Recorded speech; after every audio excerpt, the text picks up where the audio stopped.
We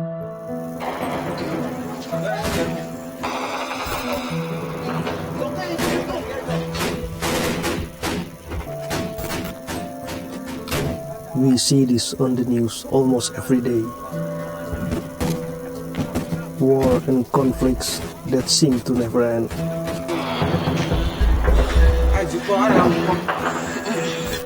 Cities are devastated. Innocent people are killed. Survivors are forcefully displaced. They are living in fear with no access to the very basic need of life. By the end of 2015, a staggering 65 million people around the globe have been forced to leave their homes to escape war, violence, and persecution. According to the UNHCR, in 2015, an average of 24 people in the world were displaced every minute. 21 million people who become refugees are seeking shelter outside their own countries. They are from Syria,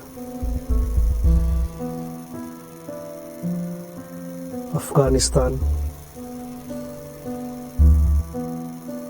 Iraq, Pakistan, Eritrea, among others. As these nations are torn apart, the people feel that their future becomes uncertain. Escaping their own country becomes the only option.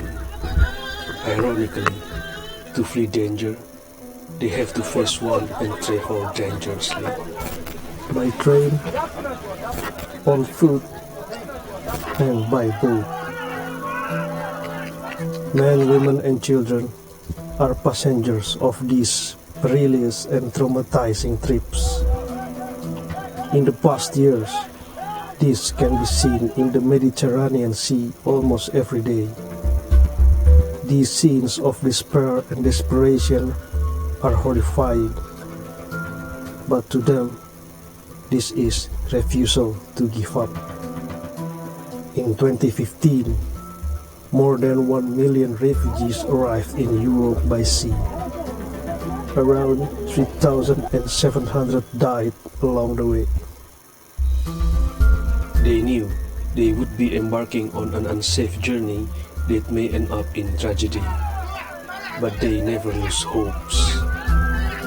For them, risking their lives is worth it. Even when they manage to make their way to Europe, the misery is yet to end. Most likely, they end up in a makeshift camp with extremely tough conditions like this for days, weeks, even months. It is an incredibly tough and long way to go before their desperate hope of finding new and safe life comes true. This humanitarian crisis has shocked the world. But has the world done enough? I lost my home. In Syria? Yeah. Physically lost? Yeah. Because of the war? Yeah. What happened to all of the people in the building? Some people dead, some people in hospital, some people go outside Syria. The army in Syria, you want me now, and ISIS, you want me. Army wants me, and ISIS, you want me. I don't know why. But at the moment, is Scotland your home? I like Scotland, they're very nice people. Glasgow, very good city. Just weather bad in Scotland, very bad.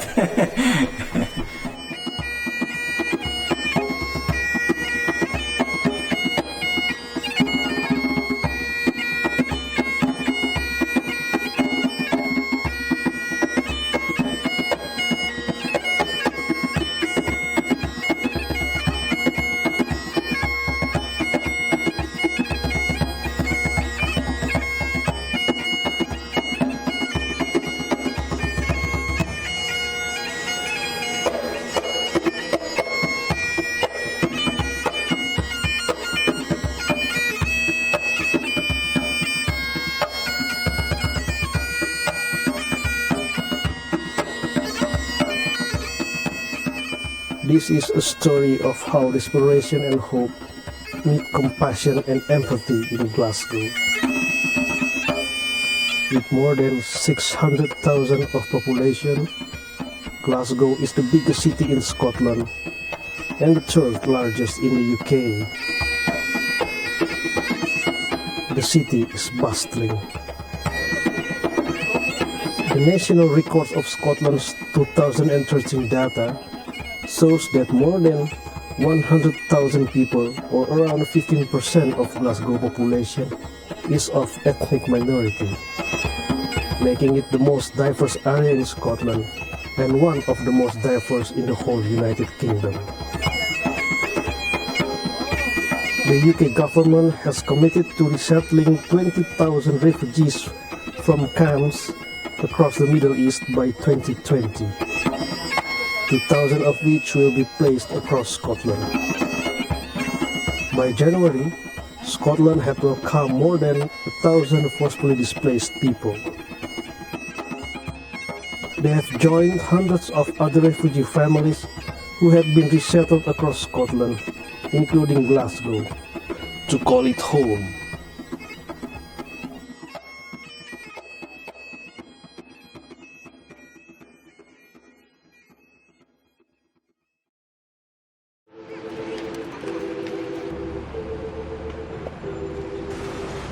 As always, Glasgow's summer was very short, but its warmth stays in this woman. Like sunlight, Kabat Mal-Rashid, a Syrian refugee of Kurdish ethnicity, is always in high spirit. I am Kurdish. I have been here maybe 6 months, 3 December 2015. I be in UK in Glasgow.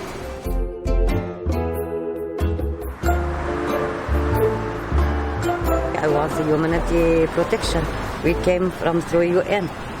And the request of countries, UK is accepted and they give us to Glasgow. 9 months ago, when she arrived, she felt like she was a total stranger in the city.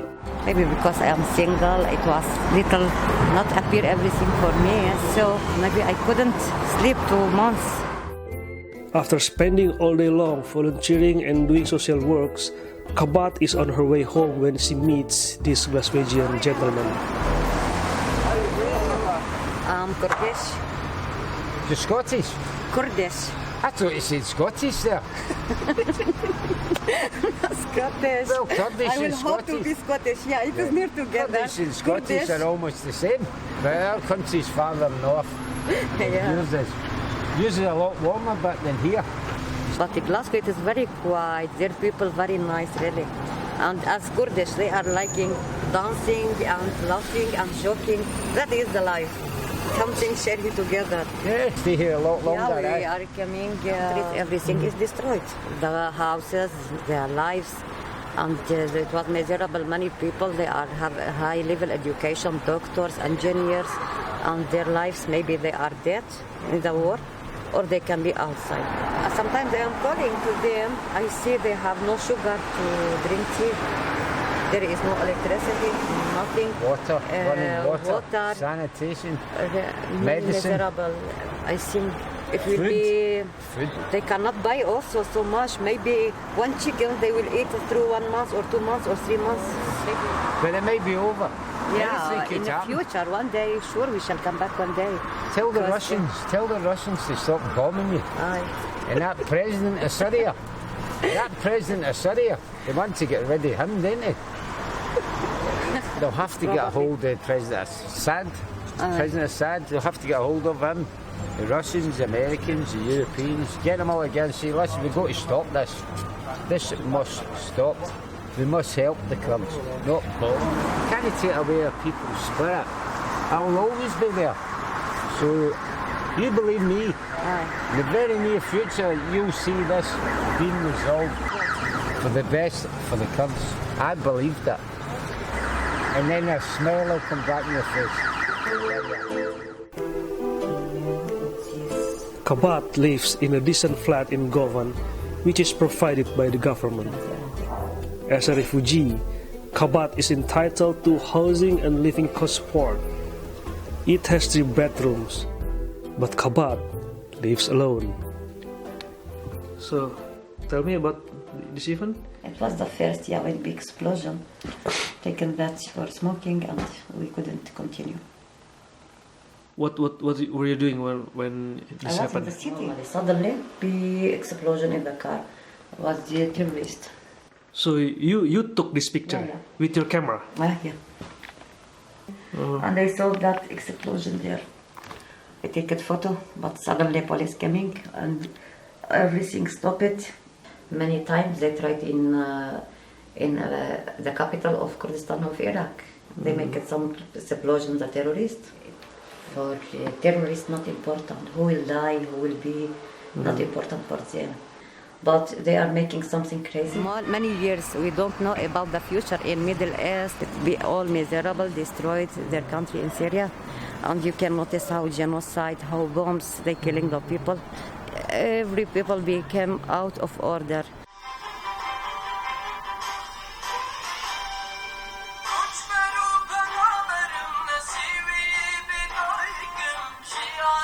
If I am refugee, yeah, but I will not be far of my lover.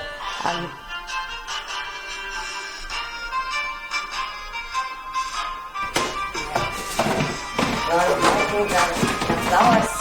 I'm taking care for the flowers, but it needs for something to get outside is better. I like this sunset. I like this sunset so much. It is rice. This is pasta. Wow.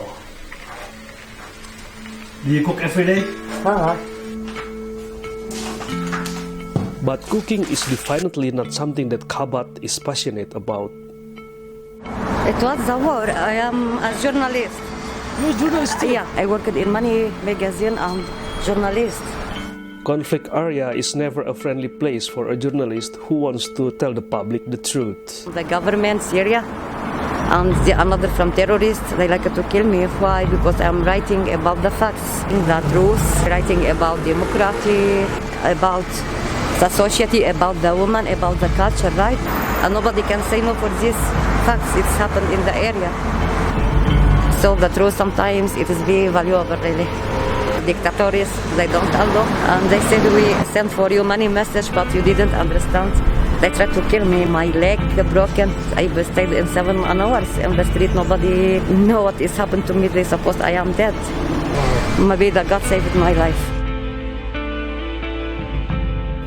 Nevertheless, Kabat has never lost her journalism passion. Now that she has settled in Glasgow, she wants to become a journalist again. I hope to continue my job journalist. Many people, they don't know anything about Govan or Govan Fair or about the culture of Scottish. Kabat also hopes she can use her journalistic skill to help other refugees. So I'm trying to be contact with the refugee. It is allowed to be positive for the refugee. I can speak Kurdish and Arabic, so it can be touch the people more. The refugee here will start to be better, his life to be better. Other form of organization with similar role is a charity shop, like this one, which lies only 100 meters north of the Saniji. Started 7 months ago by 3 Glaswegians who care about displaced people, the community-run Maslow's Community Shops has a mission to support refugees and asylum seekers in Glasgow. We started the Maslow's February of this year, which is 2016. We started that off just working from home, basically, with clothing and with small pieces of furniture that we could give to people. Like many other charity shops, they sell various of items donated by members of public to raise funds. Any profit they get is used to support their mission, which is to provide refugees their basic needs, such as foods, clothing, and household items. If you're a refugee and you need clothes and you've been sent here by the Home Office or by the Red Cross, you get the clothes free. Any amount you need for your children or for yourself, you'll get a full set of clothing, and then in a month's time you can come back. And a lot of these refugees are I mean winter clothes as well as, you know, warm clothing, woolens and stuff like that. What we need though is small men's clothing. Just in case anybody watches this, we need clothing for small men. Not small men. Not ordinary small. Like my size? Yeah, your size. So I'm small. Yeah. Why is it so difficult to find that size? You know, there's a lot of people who are far too heavy in this country. The food we eat. On average, we probably get between 10 and 15 asylum seekers, refugees a day. You can see that on a daily basis as people come through the door. I mean, they're wanting many different things. So to help them and to see them go out the door with exactly what they need and refreshed in their own mind and body, really. So it's good to see that. I worked in Syria for 6 years, so I'd like to give a bit back to the people who helped me when I was in Syria. I found the Syrian people to be excellent, very hospitable. When they welcomed you into your home, you were part of the family. But how much can they profit? DVDs and CDs, only 25 pence each. Book, also 25 pence. Clothing, around 1 to 3 pounds. Toys, they are usually given out to children for free. According to Stephen, they generate less than £50 per day. Not enough to merely pay utility bills. 12. Luckily, all of the staff work on voluntary basis. Some of them are refugees, like Thomas. My name is Thomas from Eritrea. I will live here to 1 year. One of the refugees and asylum seekers that's been with us from day one is Thomas.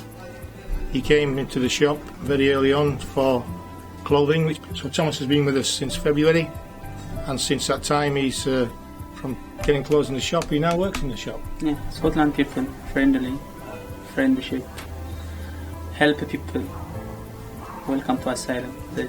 And other people that we have as volunteers within the shop gives them then the community spirit that they've got, and that's the community spirit that is throughout Glasgow itself. They use social media to maximize their reach. Despite its relatively young age, Maslow's already has many supporters who are keen to participate to their mission.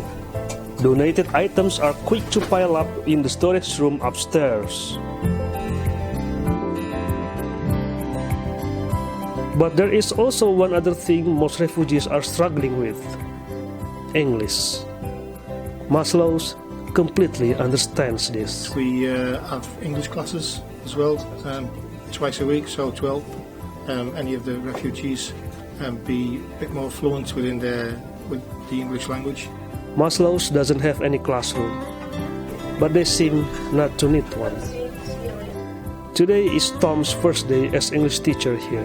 Have you ever done something like this before? Like this, teaching English as a foreign language? No, but I used to be a teacher. I taught primary children, but I'm quite sure that's quite different from what I'm about to try. Almost all of the students today are mothers who bring along their babies. They refuse to be filmed. Camera could make them feel uncomfortable. Their first languages are mostly Farsi and Arabic. And mostly they don't speak English at all. How do you get yourself prepared for that?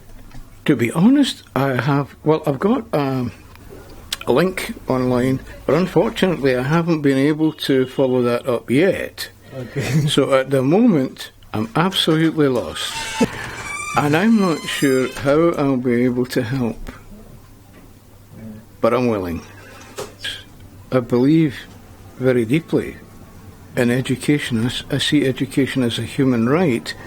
Everybody should have access to education. I'm still being educated. I'm still learning. And I'm 70. And also, some of the people I understand will be refugees, people who have come from a very difficult situation to come to live here. After here, with work with Masalo, with communication to people, my language is up. It's good.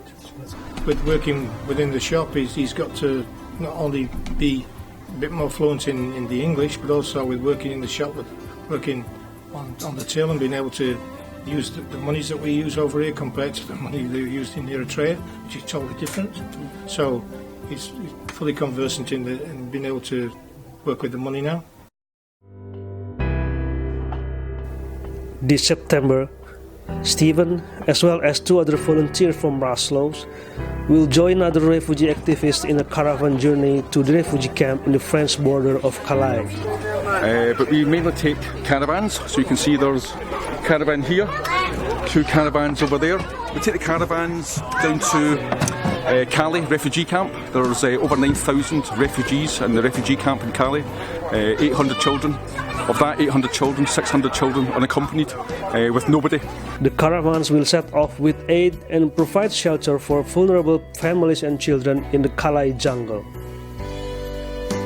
Our caravans provide some sense of comfort, but also some safety and security for people as well. So we've had, I think we've maybe had about 15 caravans from Scotland.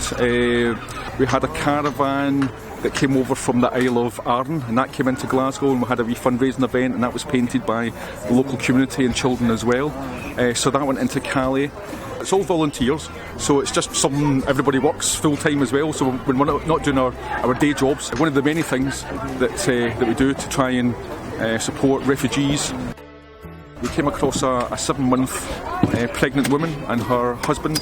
The lady actually had a Taliban bullet lodged in her spine, and she was 7 months pregnant. So understandably there was a lot of concern about the pregnancy and about the birth. But so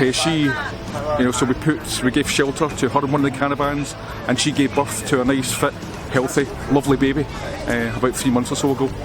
There are 3 donated caravans that are painted by professional artists. For this fundraising event, we had some professional artists. So Rogue One was the artist that painted this. If you walk around the streets of Glasgow in the city centre, you'll see that there's massive, big paintings on the side of. Same artist.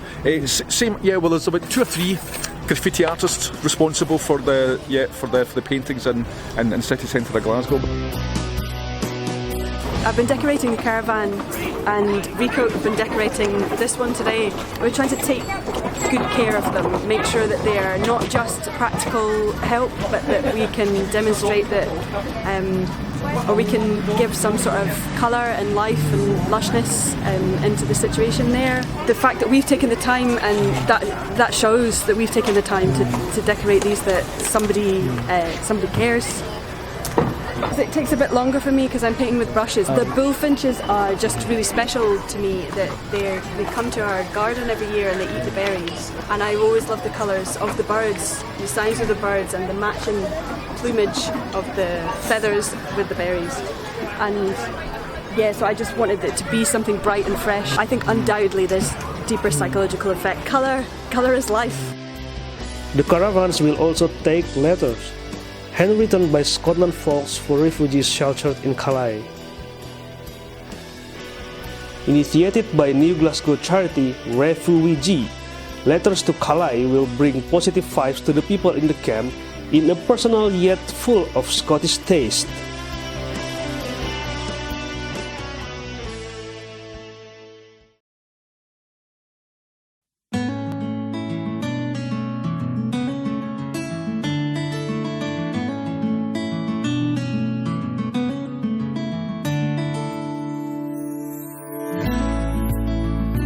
Letters to Calais is a development of Refugee's very first project called Letters from Locals, which has encouraged Glaswegians to write letters for newly arrived refugees in Glasgow. And I love this. Welcome, refugs. Welcome to Glasgow, but I must warn you about the bad weather. They include the letter in community prepared welcome pack, which is full of Glaswegian taste. They are absolutely the most important bit in the pack. It's fabulous that we can give children toothbrushes. It's great that we can give people literature and books and warm gloves. But the real key is that message from another person to just say, hi, we're open, we're here, and we're happy that you are too. With no sort of ask. There's nothing else in it other than just a lovely, warm hello. This initiative was quick to gain popularity. Only within months, Refuwiji has received more than 200 letters from people across Scotland. Thanks to Refuwiji, the old days letter writing habit has returned back to life in this age of online communications like Skype or WhatsApp. You know, so that on Twitter when I started posting pictures of the letters and stuff and said, you can do this, write yours today. I started hashtags like we're off to somewhere, you can make a difference, be the change, like write your letter today. And people were just like, oh, this is something that I can do immediately. It's not a huge ask, it's these little simple things, but together they form something really, really special. We are not talking about people who have nothing to offer this city. We're talking about people who have such strength of character, such intelligence, such passion and power and belief in the world. And we've not had one bit of funding. We've built it on community reaction and community response and people saying, I can do that, but I could do something to make sure that the community in Glasgow was connected with people when they arrive here, and I could make sure that when people arrive here they receive the welcome that they deserve and the welcome that this city is just ready to give. You know, whilst the capacity to do it might not have been there, the willingness certainly was.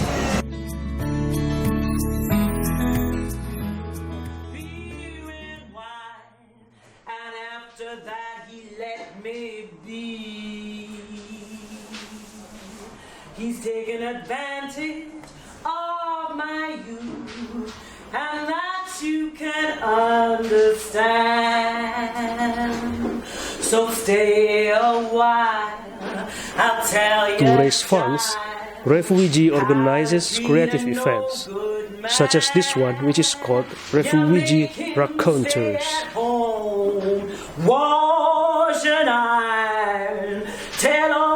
Held at small but cozy family-run cafe, The Blue Chair, at the heart of Glasgow city centre, Refuwiji Raconteurs offer music, poetry and storytelling. The purpose of this evening is to raise funds for Refuwiji, help refugees who are living in Glasgow to feel welcome, to feel at home here.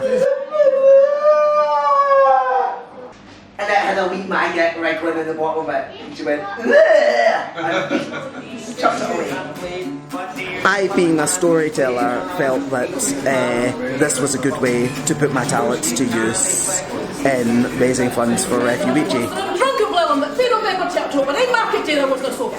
The Elka Milder with the middle, that is why as well as so. The odds against the feature from 1991. Charity organizations have contributed vital roles on community development and refugee sports in Glasgow. And the key players are mostly volunteers. Sharuk, a student from Palestine, is willing to help refugees in Glasgow. Having Arabic as her first language, Sharuk provides crucial help to refugees who are struggling with English. I came here and the refugee cause was just in the beginning, mainly for Syrian refugees. They found difficulties in English. They don't know anything to speak or listen, to read even. And also for English in Scotland, it's also make it a bigger challenge. Yeah. So for me, I joined them to help them translate from Arabic to English, and to do this requirements for registrations and explain what they should do. Many students may say they are too busy studying and don't have time to volunteer, but Sharuk doesn't see it that way.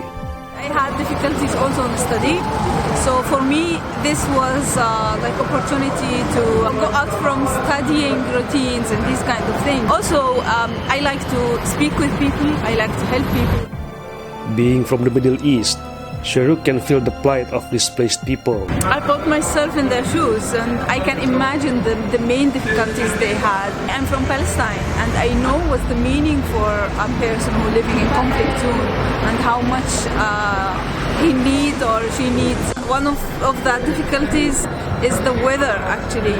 Scotland here is so cold. For us this is so difficult.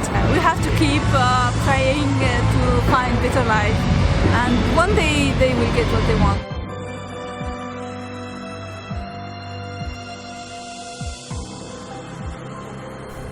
Weather and language could indeed be a problem. But asylum seeking is the daunting task that may turn into frustration to any asylum seeker. Rachel Hamada from the Scottish Refugee Council explains about this. Well, the asylum process itself obviously is one of the hardest things because it's a very complicated system for people to navigate, and people often have to wait a long time for decisions. You know, sometimes people get negative decisions when they apply for asylum. It can still be very unsafe for them to go home. People end up with no state support, so they can be destitute, they can have no money, no home. People end up in terrible circumstances and vulnerable to exploitation. Lots of people certainly have stages where they feel like giving up, but unfortunately it's not even an option. People don't tend to give up, but I'm sure sometimes people want to because the obstacles are so many. Often the decisions prove to be wrong. Often decisions are overturned on appeal, and people are, lose state support, lose housing, whose cases sometimes turn out to be quite often women on their own or women with children, and they're people at risk of sexual exploitation, obviously, in particular, and it's an avoidable situation. The number of refugees coming to the United Kingdom has continued to increase, but it is still far lower than other European countries. If people then receive a positive decision, it takes time also to move to the stage where people can be in work that is productive and that they enjoy, to find the kind of education that they want to make the most of their talents and their skills. Housing also is a major challenge. The Scottish Government has generally been very supportive on refugee issues, and is generally very positive, but their powers are limited at this stage in terms of the support that they can offer. Unfortunately at the moment, refugee welfare is not very high on their agenda, so it is a problem, and destitution will unfortunately probably continue to be a problem for some time, although we campaign against it. Since 1985, the Scottish Refugee Council has offered advice and assistance to asylum seekers. So there's a lot of things that people kind of need to do before they feel genuinely at home in Scotland, and it does take time.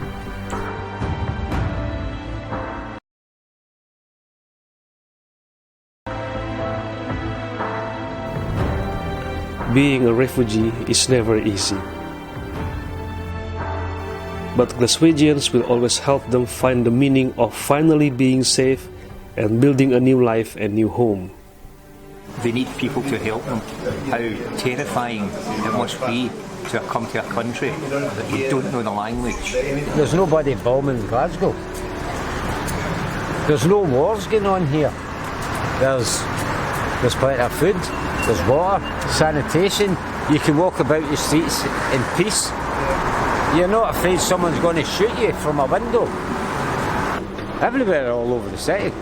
We don't mind helping people, why not? And for the largest city in Scotland to have such a strong sense of community, I think is something that we should be incredibly proud of, and we should trust in that community to actually support people and engage with people. The genuine spirit of community throughout the city will always make Glasgow a proud, multicultural and vibrant place for anybody to live. In Scotland we've had a long history of people leaving Scotland and going to other parts of the world. So the rest of the world has always been an open door for us. Deep down, we're all one anyway. I really care about people, no matter who they are, no matter where they come from. That's what we're here for, in this world, to help each other. Instead of what they're doing over there, bombing one another, killing one another, it's stupid. They love Glasgow. It's friendly and it's warm and it's vibrant. Not warm in the weather sense. That's what I want. Not the weather, obviously. Although some people who've come from Syria actually say they like the weather here and they like the rain, which is good. Because we need more people from different cultures in this country. That's why we welcome them. And Glasgow offers quite welcoming communities. It kind of prides itself on being a friendly place, not having airs and graces, and it's a multicultural city, so I think Glasgow can often be a positive place for people to live. As First Minister of Scotland, I pledge that I will ensure that Scotland does everything possible to help this refugee crisis, that we stand ready to help offer sanctuary to refugees who need our help.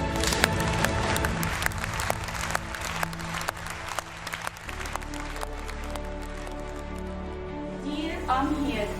Don't think I came from the past or I don't have education, history and heart.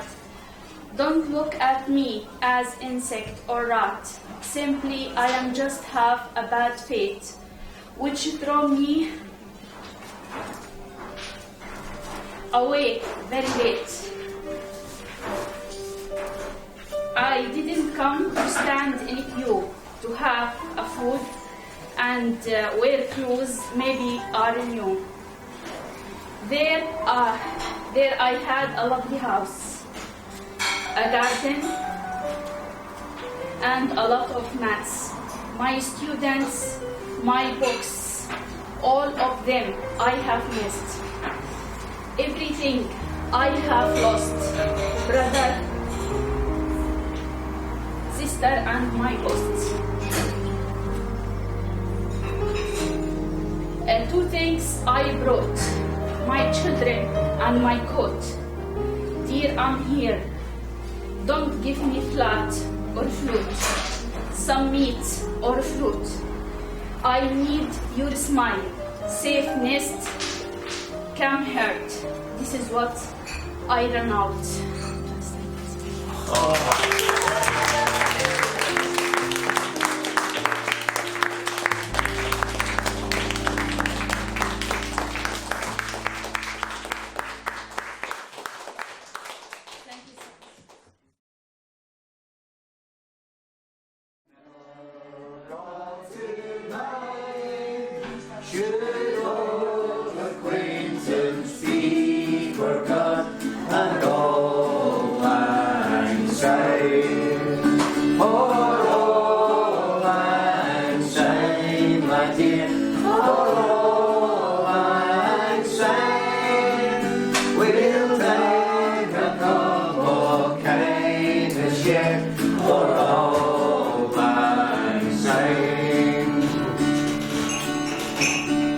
Usually just do the first and last verse.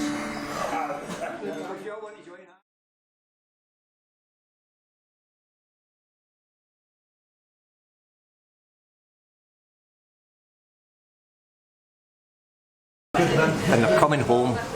That's what they're doing. They're coming home. They're not in their own country. But as far as I'm concerned, when they come to Glasgow, we help them. And that's them coming home.